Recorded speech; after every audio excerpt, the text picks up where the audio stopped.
warahmatullahi wabarakatuh. Halo teman-teman semua, perkenalkan nama saya Yana Antia Kusumaningsih dengan NPM A1A021090 dari kelas 5C Prodi Pendidikan Bahasa Indonesia. Baik, video kali ini dibuat untuk memenuhi tugas ujian tengah semester pada mata kuliah analisis wacana yang diampu oleh Bapak Dr. Nurmanzah MPD. Baik, langsung saja kita masuk ke materi yang pertama yaitu hakikat wacana. Yang pertama, asal-usul kata. Berasal dari bahasa Inggris yang berarti discourse. Menurut pakar, Arifin dan kawan-kawan pada tahun 2015, wacana yaitu satuan bahasa terlengkap di atas kalimat dan satuan gramatikal yang tertinggi dalam hierarki gramatikal. Menurut Khair pada tahun 2007, wacana yaitu satuan bahasa yang terlengkap dalam hierarki gramatikal berupa konsep, gagasan, pikiran, atau ide yang kohesi dan koheren yang bisa dipahami pembaca atau pendengar. Analisis wacana menurut Shifrin tahun 2007 dan Al-Wasilah tahun 2005 menjelaskan analisis wacana sebagai salah satu disiplin ilmiah dalam linguistik yang secara khusus mengkaji tentang wacana, baik secara internal maupun eksternal. Selanjutnya yaitu perkembangan analisis wacana. Masa Roger Flower, Robert Hood, Gunther Krist, dan Tony True, Critical Linguistic atau analisis bahasa kritis. Masa Theo van Leeuwen meneliti suatu kelompok atau orang dimarginalkan posisinya dalam wacana, teknik pengeluaran atau eksklusi dan pemasukan. Masa Sarah Mills, wacana yang dilihat dari kacamata feminisme. Masa Thun van Dijk, faktor kognisi sebagai elemen penting dalam produksi wacana. Masa Ruth Wodak, analisis wacana harus memperhatikan konteks kesejarahan. Masa Ernesto Lacau, memodifikasi dua tradisi teoritis utama, yakni Marxisme dan strukturalisme. Masa Michelle Holiday, pengguna bahasa harus memperhatikan konteks linguistik dan konteks ekstralinguistik. Masa Norman Farlock, analisis wacana kritis pada linguistik dan pemikiran sosial dan politik yang diintegrasikan pada perubahan sosial, yaitu teks dan studi tekstur, praktik wacana dan konsep wacana, serta praktik sosial budaya dan konsep budaya. Selanjutnya yaitu unsur pembangun teks wacana. Berdasarkan media penyampaiannya, wacana terbagi dua, yaitu wacana tulis dan wacana lisan. Wacana tulis adalah wacana yang disampaikan atau direalisasikan untuk menyampaikan gagasan, wawasan, ilmu pengetahuan, dan dapat mewakili kreativitas manusia melalui tulisan. Wacana lisan adalah wacana yang disampaikan secara langsung atau verbal. Wacana ini memiliki dua unsur pendukung utama, yaitu unsur dalam atau internal dan unsur luar yaitu eksternal. Unsur internal yaitu terdiri atas topik dan kalimat. Satuan bahasa yang digunakan untuk menyatakan topik adalah kalimat. Unsur eksternal adalah sesuatu yang menjadi bagian wacana, namun tidak nampak eksplisit. Sesuatu itu berada di luar satuan lingual wacana. Kehadirannya berfungsi sebagai pelengkap keutuhan wacana. Unsur-unsur eksternal terdiri atas konteks, implikatur, persuposisi. Terhadap unsur-unsur tersebut dapat membantu pemahaman tentang suatu wacana. Oke, selanjutnya yaitu jenis-jenis wacana. Yang pertama, jenis wacana menurut acuan ada non-fiksi dan fiksi.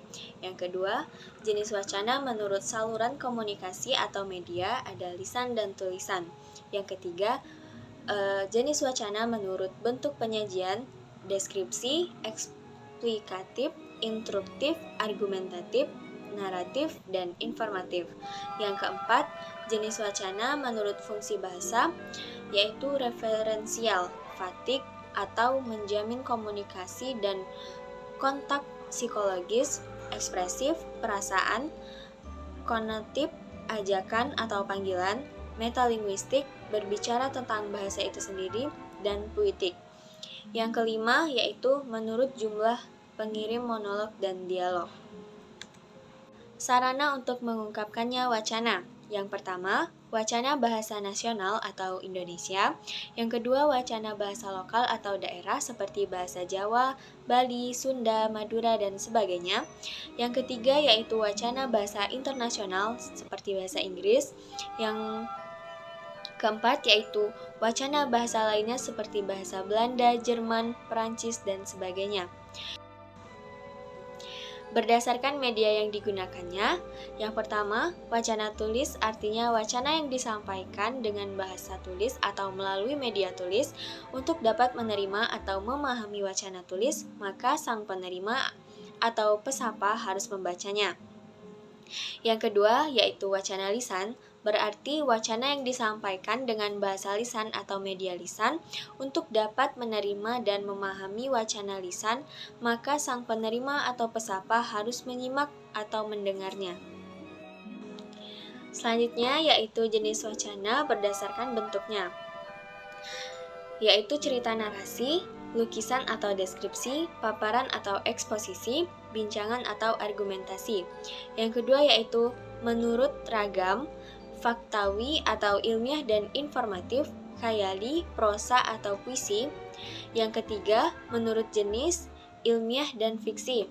Dan yang keempat, jenis karangan, wacana ilmiah, yaitu seperti kependidikan dan penelitian, wacana informatif seperti kisah, laporan ringkasan dan ulasan, wacana prosa seperti novel, cerpen, fiksi ilmu, dramatik, dan puisi, lirik epik, dan dramatik. Jenis wacana berdasarkan realitasnya. Wacana verbal yaitu rangkaian kebahasaan verbal atau language exit atau kehadiran kebahasaan. Dalam kelengkapan struktural bahasa, mengacu pada struktur apa adanya. Non-verbal atau language lags mengacu pada wacana sebagai rangkaian non-bahasa, yakni rangkaian isyarat atau tanda-tanda yang bermakna seperti bahasa isyarat. Jenis wacana berdasarkan media komunikasinya. Wacana lisan wujudnya berupa sebuah percakapan struktural bahasa mengacu pada struktur apa adanya. Wacana tulisan yang berwujud sebuah teks atau bahan tertulis yang dibentuk oleh lebih dari satu alinea yang merupakan wacana. Selanjutnya yaitu sistematika penelitian analisis wacana. Yang pertama, metode penelitian berisi pendekatan metode atau desain penelitian. Yang kedua, waktu dan tempat penelitian, menjelaskan waktu dan tempat penelitian untuk penelitian teks, tempatnya adalah teks tersebut. Yang ketiga yaitu data dan sumber data, menjelaskan data dan sumber data untuk penelitian kualitatif, populasi dan sampel untuk penelitian kuantitatif.